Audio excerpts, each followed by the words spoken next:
Hey guys, today I will be editing this photograph of Tatiana that we took on the beach together, and the main focus of this tutorial will be how I use the dodge and burn tool to do my skin retouching process.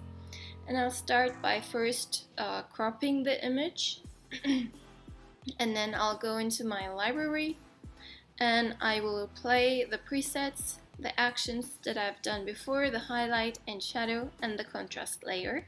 And these three layers will be the main layers we use to do our dodge and burn. And the dodge and burn technique is basically highlighting and shadowing certain areas, and by preserving the texture we are correcting some acne, some spots. So I'll just start by using the patch tool first, and with the patch tool I'm just selecting really small areas and I'm going over them, and I am selecting an area of the skin that is looking good. So I'm replacing the irregularities and the spots with some good skin basically, and I'll do that by using the patch tool first. And try to go very little here, don't select like really huge areas.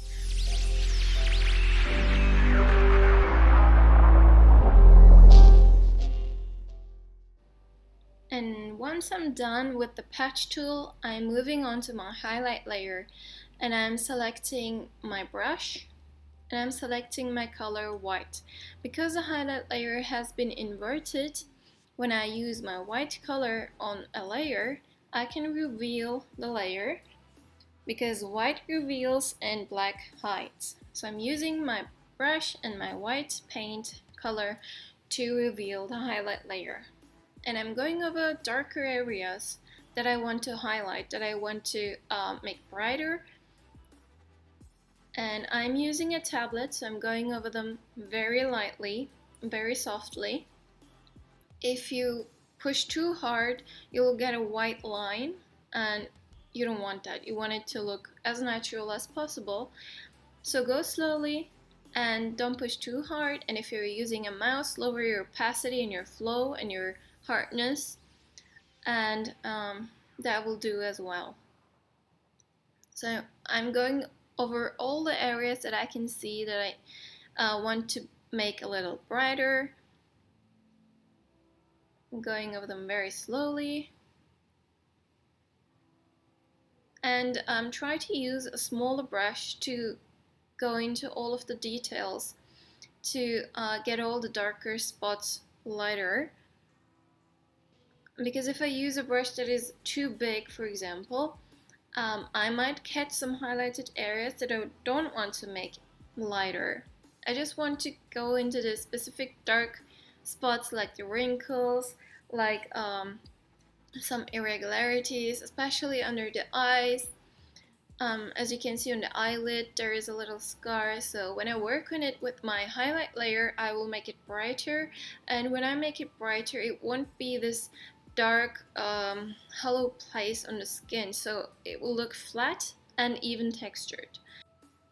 And zoom out every once in a while to see what you've done, how far you've come so far. So I'll just disable the contrast layer and then enable it again to see what we've done. And doing that helps you to adjust your eyes to the current version of the skin, so you can see what is still lacking, what you still need to do to make it better. Here as well. And keep in mind that you can work in several layers. You can have several dodge and burn, highlight and shadow layers. So try not to do everything all at once on just one layer. What I personally like to do is to create the first highlight and shadow layer to make the first adjustments to get rid of all the scars and the spots and irregularities, and then I really like to create a second highlight and shadow layer to emphasize the structure of the face, to emphasize the highlights the natural areas where the light catches, and I try to go over those um, areas. And I also try to structure the cheekbones by using another shadow layer. That way I can get a really smooth skin with my first layer, and I can get a really well structured, defined face with my second highlight and shadow layers. And this technique really works well with wrinkles as well. So if you have a matured person in your photograph, you can use this a lot for the wrinkles as well, because wrinkles are basically lines and cracks that form because the skin loses some volume there, and the best way to alleviate the wrinkles is to highlight the shadows that form. So it's a really nice way to use, and the bonus to this technique is that you don't lose any skin texture. You can still see a lot of the pores, and that makes the photograph, the skin, looks really natural. And as you can see, we have a darker area here on the cheek, so I'm using the highlight layer to smoothen it out, and as you can see, it almost becomes invisible. All those, I think, sun allergies or freckles, so you can get rid of them just by highlighting them, just by making them lighter and match the rest of the skin.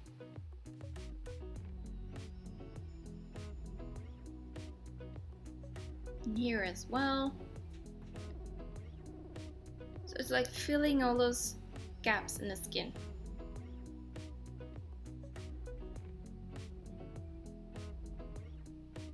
And as you can see, we didn't lose any of the texture. And that's what I really love about this. So let's see the before and after for this area. This was before and this is after. As you can see, it made a huge difference. But let me show you a problem area here. Here was a scar and I highlighted it a little too strongly, and now we have like a strange white mark on the cheek.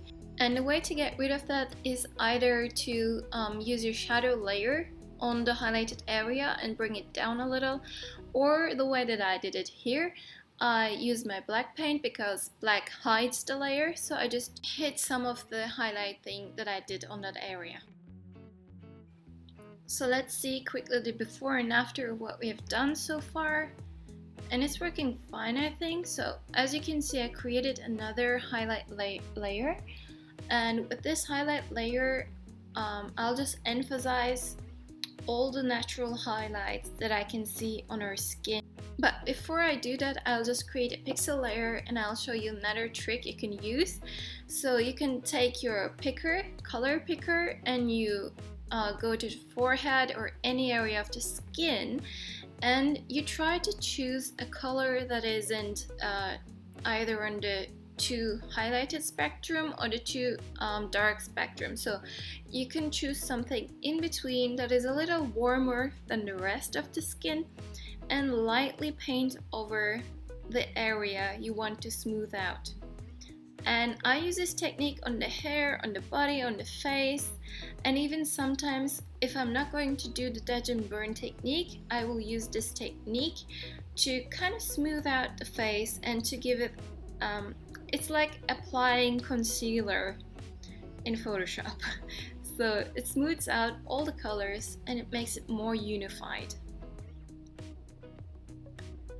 But try to be careful and try to select the right color for the right area. So I'm selecting another color for the highlighted area. Obviously it's going to be a much lighter and warmer tone. So try to choose the appropriate color for each area on the face or on the body or on the hair for that matter. It has to suit the rest of the area that you're painting on. So here it's going to be a warm pinkish tone that is a little lighter than the rest, but isn't like the lightest color you can get in this area. And also apply it really lightly. Again, if you're using a tablet, it's fine, just apply very little pressure, but if you're using your mouse, just lower your opacity and you'll be fine, I guess.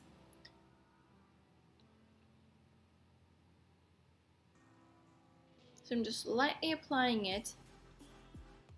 And also this technique is great because around the eyes there are a lot of bluish tones, and the bluish tones are like too cool and they make the person look a little more tired than they are. And by applying a warmer tone on those blue tones, you make the eyes pop a lot more and you can get rid of that under eye problems really easily. So I'm selecting, as you can see, this is a little too light, but maybe it will work. Yeah, it kind of did, but I'm not going to go over all of the shadows on the face with the same color because I still want to see some structure under the cheekbones. So if I think that I did a little too much, or maybe I got the eye with some strange colors, I'll just delete it by creating a mask and painting with black because black hides on the mask. So I'm bringing back a little more detail. As you can see, I just kind of got rid of all the detail under the eye, and that's not what you want as well. So try to bring back a little bit of the detail there. So I'm selecting another color now because I'm going to be painting on the shadow side on the face. The colors are dramatically different. As you can see, it's more grayish, more purpley.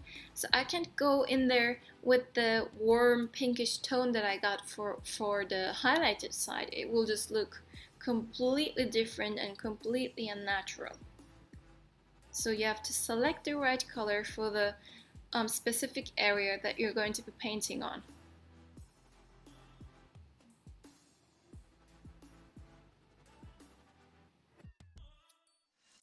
So let me show you a before and after of the pixel layer, and as you can see, it smoothed it out quite a bit.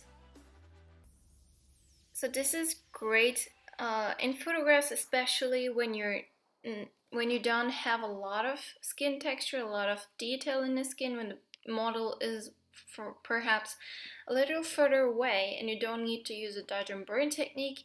In that case, you can use this pixel technique, pixel layer, where you paint on the skin with corresponding colors and it works wonders. And right now I'm using the second highlight layer that I've specifically created to emphasize the highlights we naturally see on our face. So I'm painting on that layer with my white color again, and as you can see, it made the highlight pop a lot more, and I really love this effect.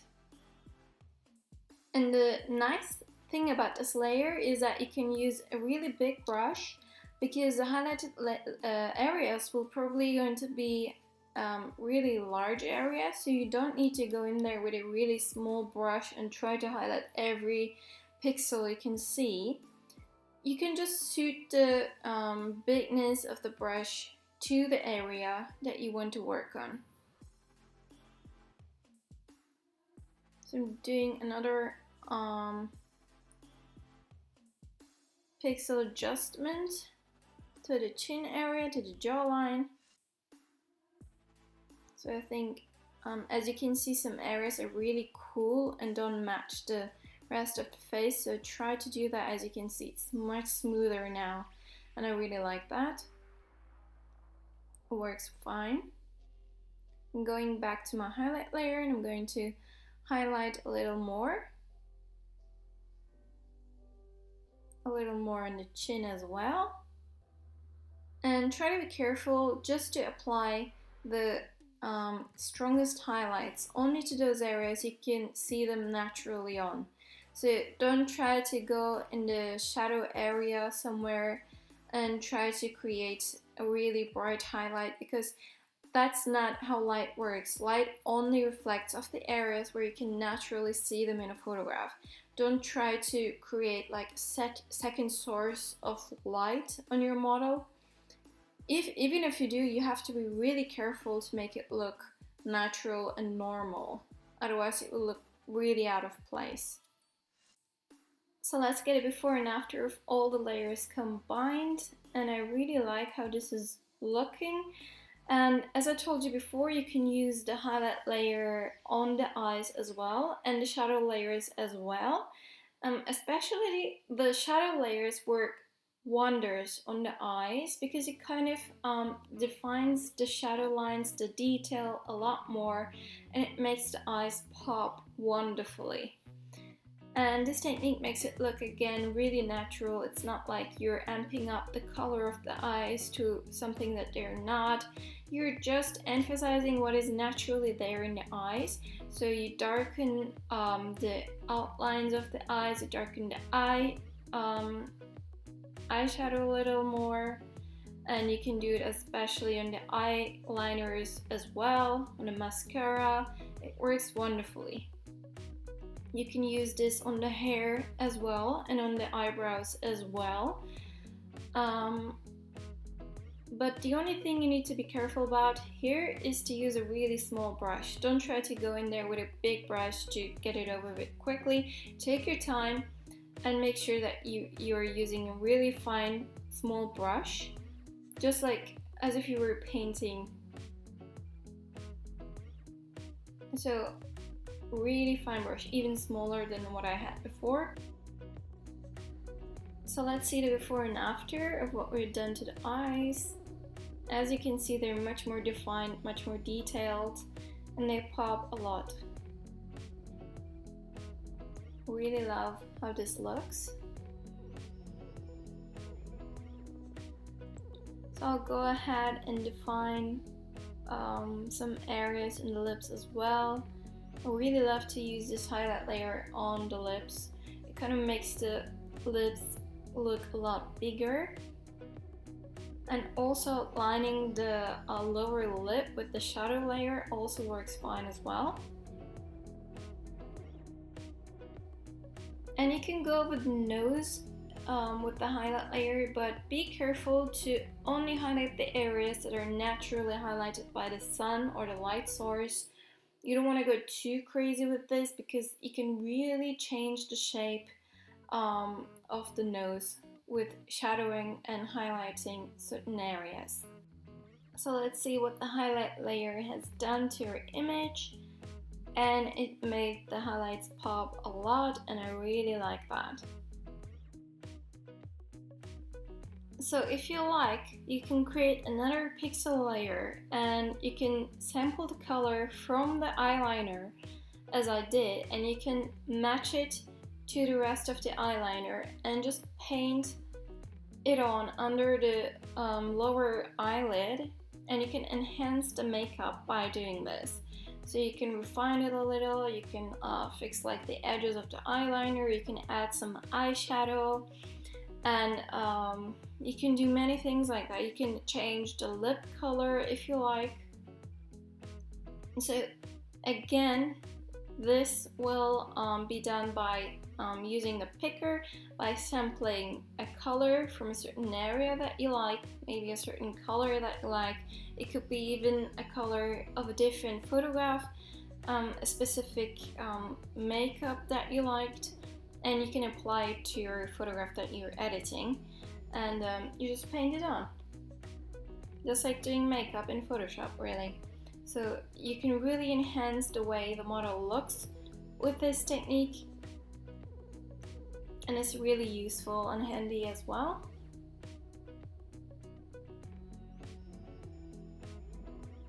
You can really refine how the makeup looks. This is a before and after. As you can see, the eyes pop a lot more again.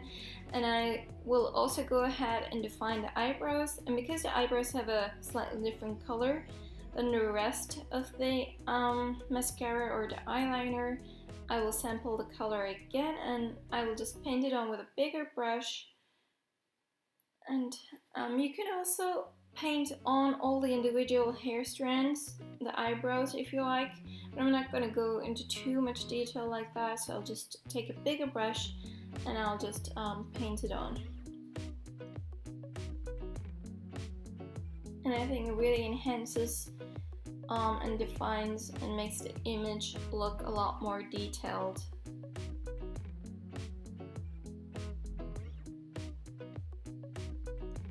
So I will just sample the color of the local area there where I will paint again. You may think like it's the same person, it's the same eyebrow color.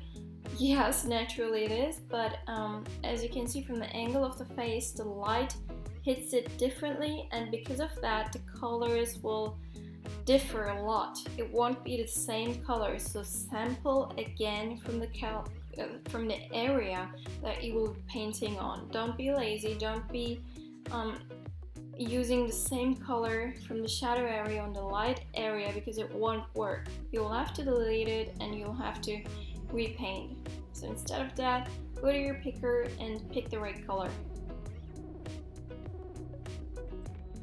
So after working on the makeup, I have to go ahead and do another cleanup, and that is the hair. As you can see, it was windy on that day and the hair became a little frizzy. So I'll just clean it up by using the clone tool, the clone brush tool, and just again, it's the same thing here again as try to sample the right area and apply it to a close by area. If you're sampling like a part of the sky that's like too light and apply it on a darker area, you will get the strange color, the strange line that will just appear there, and it won't look good. So, and especially with the clone tool, what I find is that the best thing to get a smooth result is to lower the hardness. It's the biggest trick you can use for the clone tool, I think. So it works fine now, and I'm just cleaning up all the hair strands that seem to be flying in the wind. So I'm going from the outside towards the inside so I don't accidentally pick up hair strands and copy them onto another area. So it's cleaning up nicely. And sometimes, no matter what you do, you'll get a slight tone difference in the area that you've cloned something on, like in the sky here for this instance. And then you can just go ahead and use the smudge tool and just smudge out the colors. And the smudge tool is basically mixing all the colors you have in your photograph. So it will make, especially if you have a blurry background, if you don't need any detail in that area, you can use the smudge tool and it will work fine. It will solve the problem. So I'm going on with the clone tool. So it took a while, but I was finally able to clean up the hair, and I think it looks pretty good. And let's do a before and after of the total adjustments that we have done. And I'm pretty happy with what you've got now. Before, after, I think it looks pretty good and I cleaned it up pretty well. Let me show you a close-up. So this is before, this is after. As you can see, we didn't lose a lot of the texture of the skin, but we cleaned up all the darkness, redness that we can see on the skin, so now it's smooth and perfect. And I'll just select the eyes really quickly. And I'll enhance the eyes a little more by doing some selective color adjustment. And using a smaller brush is really helpful when you're selecting, but it's not working. It doesn't want to work today. Giving me some problems here. Anyway, still a great tool. Alright, so I'm going to select the other eye as well before I go into selective color. Otherwise we won't get the same result for both of the eyes, and I want them to look kind of the same color. I'm trying to select here. Alright. Alright, let's go to Selective Color.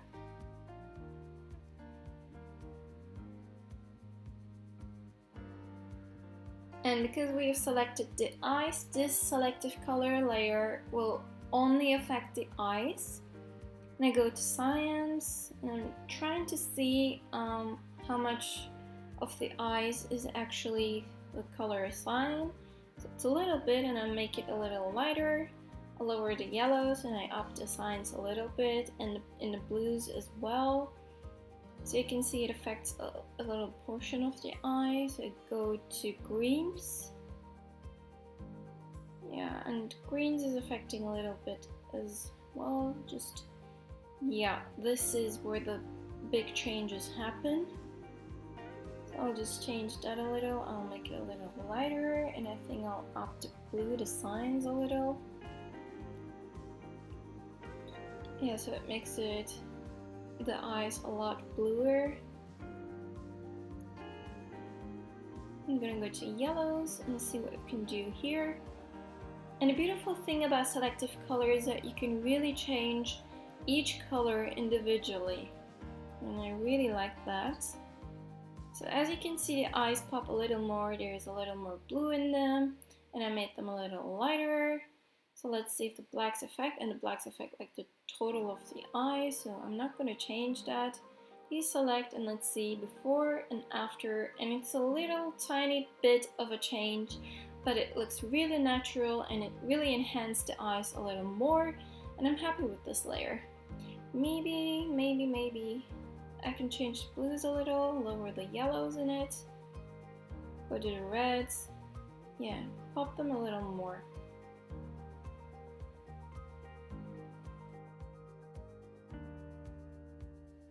So there are like infinite possibilities you can have with your colors here, but I think I'll leave it at that. So I'm not going to go into color grading for this photograph or color correction. I just wanted to show you how I do the dodge and burn technique and the skin retouching in general. So this is the before and after of what we have done so far, and this is the final result. So before and after, as you can see, we cleaned up the skin really nicely and we enhanced all the features of the model. So if you'd like to see other videos on how I color edit and color grade them, you can always head to my channel, and I hope this video was helpful. And if you liked this video, please hit subscribe and like this video, and thank you for watching, and I'll see you in the next one. Bye!